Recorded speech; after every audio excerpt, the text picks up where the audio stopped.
Hello and welcome. Thank you for joining this guided meditation on your future potential.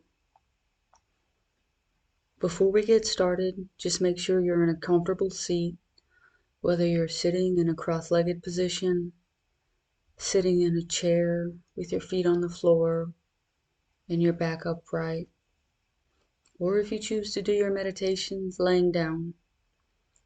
Just make sure you're comfortable and you're in a quiet space where you can explore. In this exercise, I'm going to share how mindfulness can help you become however and whoever you want to be. Rather than simply reacting to the stressors of work, to news and different responsibilities, you get to decide who you want to be and how you want to be in every moment of every day. This is your future potential. By now, you're probably feeling a little more comfortable with mindfulness practices, and you may also feel the potential of what mindfulness can actually do for you. As an example, well, what would it be like if you weren't worried about work, or you weren't worried about your mortgage, or your partnership, or anything else?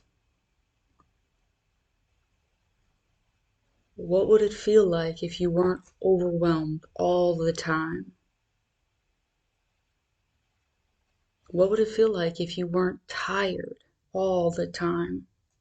Whether from work, stress, chores, whatever.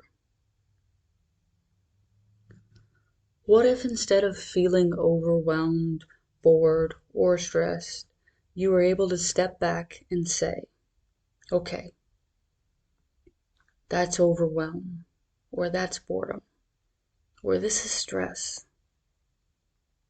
That's okay. That worry is okay. That stress is okay, because I know that I've got this. Rather than saying, I am stressed, rather than feeling as though you're in the middle of it all. Instead, just recognize that whatever you're feeling right now is okay. It's just a thought, or it's just a feeling. It doesn't have to define you. For some of you, it may sound weird or crazy or woo woo, and you may think, well, yeah, but you don't know my situation. And you're right, I don't know your situation. Everyone's situation is different. But always remember that what is really important to see is that mindfulness practice takes time for change to happen. But the research has showed over and over again that change does happen. Depending on the research that you cite, anywhere from 6 to 8 weeks. For people who are successful at what they do, it's all about creating habits that last their lifetime. And at a very minimum, habits that at least last several years. I'm not just talking about doing better at work or feeling less stressed. I'm talking about living on your own terms. This is about choosing how you wake up in the morning and how you present who you want to be to the world.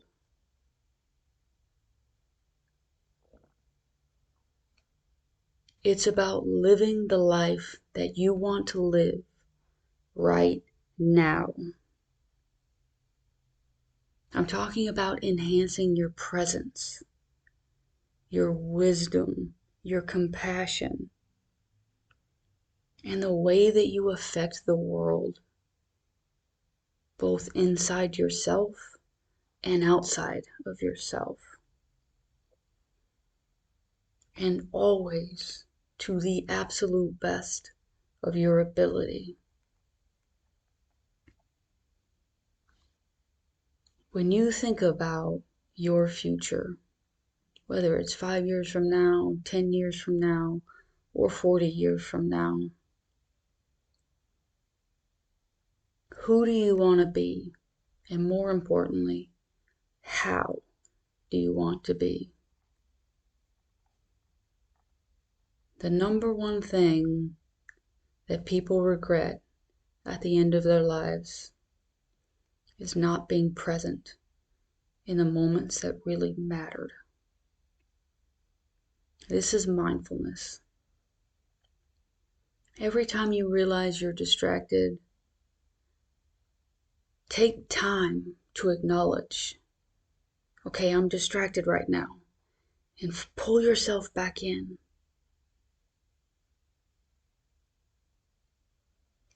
Every time something is changing, whether it's in your thoughts or your consciousness, or if it's just something in your brain, if you're experiencing stress or anxiety or feelings of overwhelm regularly, then it's probably really uncomfortable. And you probably want to get as far away from that as you possibly can. That's completely understandable. No one wants to feel that way. Everyone wants to find peace. They want to find presence.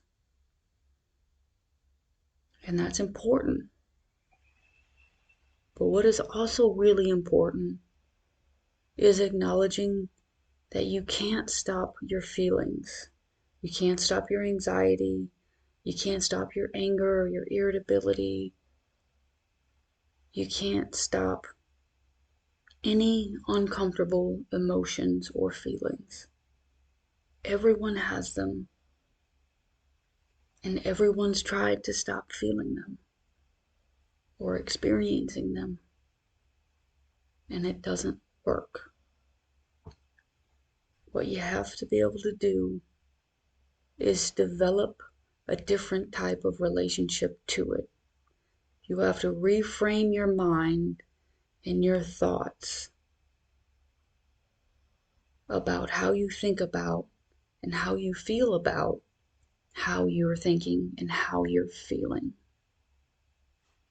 You have to be able to eventually feel at ease with it and to potentially even start to embrace it as a way of being able to further understand your mind and how it processes. Now, of course, the option of embracing some of these feelings is not always available to everyone. And that's okay too. Right now, we just want you to focus on acknowledging what is it that you're feeling, labeling it as that feeling, and asking yourself, is there a better way to approach this? So as you move throughout your day today, remember that the idea of being aware, simply being aware, being present for the sensations in your body, for the feelings that you're experiencing, for the emotions that you're experiencing, and for any other sensations that are happening for you. Being aware. Now, if you can remember to do this, it's really amazing because all of a sudden you're able to realize that you're being present. You're actually embodying and practicing presence.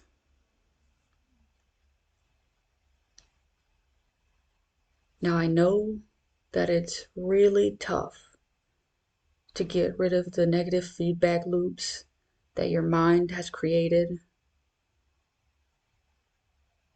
Just remind yourself that the human brain has a tendency to always choose the negative. Now, if we know that the human brain has the tendency to choose the negative, then we can actively say, I do not need to respond in a fight or flight or negative way right now. I can actively choose a more positive thought pattern. I can actively choose a more positive feeling. I can actively choose a more positive behavior.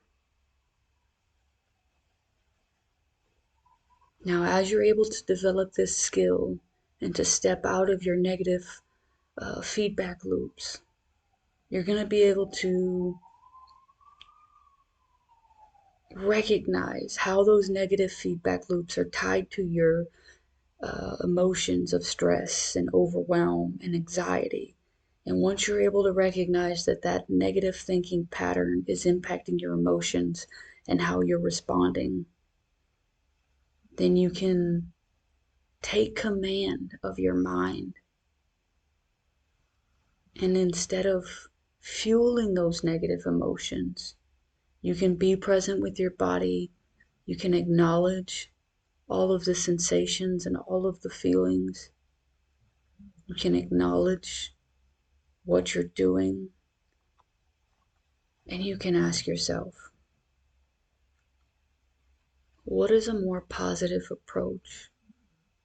Or what is a more meaningful thinking pattern for this situation? Now, on one hand, it's a very ordinary feeling, and on the other hand, it's an extraordinary feeling because we experience it so rarely. This idea of being present and just remembering to be present, to be aware. Of course, it's very difficult, but the more you practice, the easier it becomes. So, great job. Thanks for listening. Just to recap, if you're experiencing any kinds of negative emotions, negative feedback loops, any kinds of stress or anxiety, irritability, feelings of overwhelm, other feelings that are just generally uncomfortable, you're probably going to want to get as far away from those feelings as possible. And again, that's understandable. But also remember that it's really important to acknowledge those feelings, those experiences, whatever it is, you have to acknowledge it. You have to recognize that you can't stop that from happening. That's okay. Just like with pain, we have to experience pain to recognize that something hurts. If you stick your hand on a hot stove, the pain tells you that it's hot and to pull away. Now, this is the same way with our emotions and our feelings and our thoughts. Those emotions tell us something. Once we acknowledge that, we ask ourselves, what is this telling us? So that we can pull back, be present, and find a more positive and more healthy thinking pattern or behavior.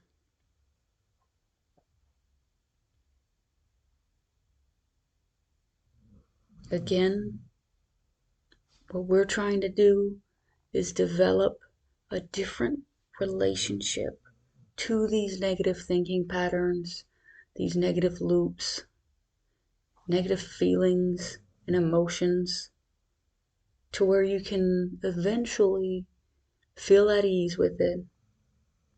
Acknowledge that it's there. Recognize that it's trying to tell you something. And understand whatever it is that it's trying to tell you. It's trying to tell you that so that you can grow and choose to move in the best direction forward. So as you move throughout your day today, remember that the idea of being aware, again, just being aware, being present for the sensations in your body, is what we're aiming for. I hope that this guided meditation has been helpful for you. Thank you so much for practicing, and thank you for your attention. I'll see you in the next meditation.